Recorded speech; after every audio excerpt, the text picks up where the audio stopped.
तो आज हम बात करने वाले हैं पीसीओएस के बारे में, यानी polycystic ovarian syndrome.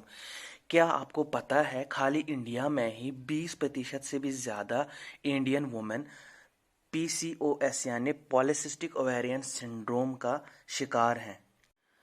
Gynaecologist doctor ध्रुव शाह, जो कि फाउंडर है polycystic ovarian syndrome society of India का, वो कहता है कि पॉलीसिस्टिक ओवेरियन सिंड्रोम ये कोई बीमारी नहीं है, बल्कि एक कंडीशन है जो अपने आप को डिफरेंट वेज में इंसान के जिस्म में दिखाता है।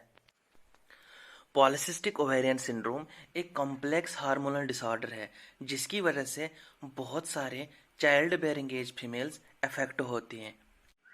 हालांकि रिसर्चर्स ये भी कहते हैं कि पॉलीसिस्टिक ओवेरियन सिंड्रोम का कोई एग्जैक्ट काज आज तक मालूम नहीं है, लेकिन सस्पेक्ट किया जाता है कि कुछ काजेस हो सकते हैं जिनकी वजह से एक फीमेल पॉलीसिस्टिक ओवेरियन सिंड्रोम का शिकार होते हैं। लेकिन रिसर्चर्स ये भी कहते हैं कि पॉलीसिस्टिक ओवेरियन सिंड्रोम की वजूहात कुछ हार्मोन्स के रेगुलेशंस भी हो सकते हैं, हार्मोन जैसे इंसुलिन एंड टेस्टोस्टेरोन। अब बात करते हैं पॉलीसिस्टिक ओवेरियन सिंड्रोम के कुछ कॉमन सिम्टम्स के बारे में। सिम्टम्स जैसे इर्रेगुलर पीरियड्स, जैसे एब्डोमिनल कैविटी में दर्द होना, जैसे ओवेरियन सिस्ट्स, जैसे हेयर ग्रोथ चेहरे पे या आपके सीने पे या जिस्म के दूसरे हिस्सों में, जैसे आपके सिर के बाल पतले हो जाना या आपका बहुत ज़्यादा वेट गेन करना, या इनफर्टिलिटी भी एक वजह हो सकती है पॉलीसिस्टिक ओवेरियन सिंड्रोम की।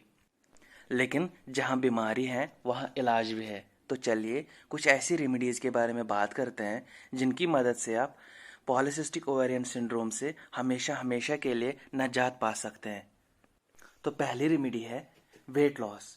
पॉलीसिस्टिक ओवेरियन सिंड्रोम मैक्सिममली उन लोगों में पाया गया है जिनका वेट नॉर्मल से ज़्यादा होता है। एक स्टडी के मुताबिक अगर आप 5% भी वेट लॉस करते हो तो आपके पॉलीसिस्टिक ओवेरियन सिंड्रोम के बहुत सारे सिम्टम्स से हमेशा हमेशा के लिए निजात मिल सकती है। दूसरी रेमेडी है डाइट चेंज। अगर आप पॉलीसिस्टिक ओवेरियन सिंड्रोम का शिकार है तो आपको अपनी खाने पीने की आदतों में बहुत ज़्यादा चेंजेस लानी पड़ेंगी।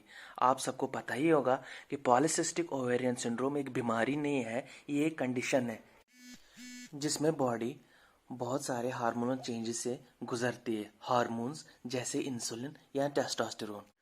पॉलीसिस्टिक ओवेरियन सिंड्रोम की कंडीशन में बॉडी बहुत ज़्यादा इंसुलिन पैदा करती है, जिसे इंसुलिन रेजिस्टेंस भी कहते हैं। इसीलिए आपको वो फूड्स तर्क करने हैं जिन फूड्स में ज़्यादातर शुगर्स या कार्बोहाइड्रेट्स पाए जाते हैं। वो फूड्स जैसे वाइट ब्रेड, जैसे वाइट पास्ता, जैसे वाइट राइस या सेरल या कुकीज़ या चिप्स या सोडा या जूस या ग्रेनोला बार्स, या इसके अलावा कोई भी फास्ट फूड। अगर आप पॉलीसिस्टिक ओवेरियन सिंड्रोम का शिकार है तो आपको ये चीज़ें हमेशा हमेशा के लिए छोड़ देनी पड़ेंगी ताकि आपको पॉलीसिस्टिक ओवेरियन सिंड्रोम से हमेशा हमेशा के लिए निजात मिल जाए। लेकिन इसका मतलब ये नहीं कि अगर आप सिंपल कार्बोहाइड्रेट्स नहीं खा सकते तो आप कॉम्प्लेक्स कार्बोहाइड्रेट्स भी नहीं खा सकते।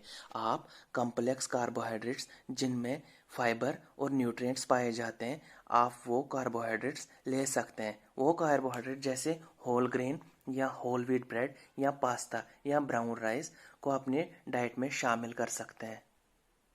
इसके बाद तीसरी रेमेडी है एक्सरसाइज यानी वर्जिश करना। आप सब लोगों को पता ही होगा कि वर्जिश बहुत ज़्यादा जिम्मेदार मानी जाती है ब्लड शुगर लेवल्स को लो रखने के लिए। लेकिन ये ज़रूरी नहीं है कि आप एक्सरसाइज के लिए जिम जाए। आप घर में भी बहुत सारे किस्म के एक्सरसाइजेज ट्राई कर सकते हैं और पॉलीसिस्टिक ओवेरियन सिंड्रोम के सिम्टम्स से हमेशा हमेशा के लिए निजात पा सकते हैं। इसके बाद और एक रेमेडी ये है कि सप्लीमेंट्स को अपने डाइट प्लान में शामिल करना। 2017 की एक रिसर्च स्टडी में पाया गया, साइंटिस्ट ने कुछ सप्लीमेंट्स को कंसिडर किया पॉलीसिस्टिक ओवेरियन सिंड्रोम के पेशेंट्स के लिए। वो सप्लीमेंट्स जैसे omega 3 fish oil supplements, chromium supplements, selenium supplements, vitamin D plus calcium supplements या vitamin D supplements, vitamin B complex supplements या इनोस्टॉल सप्लीमेंट्स।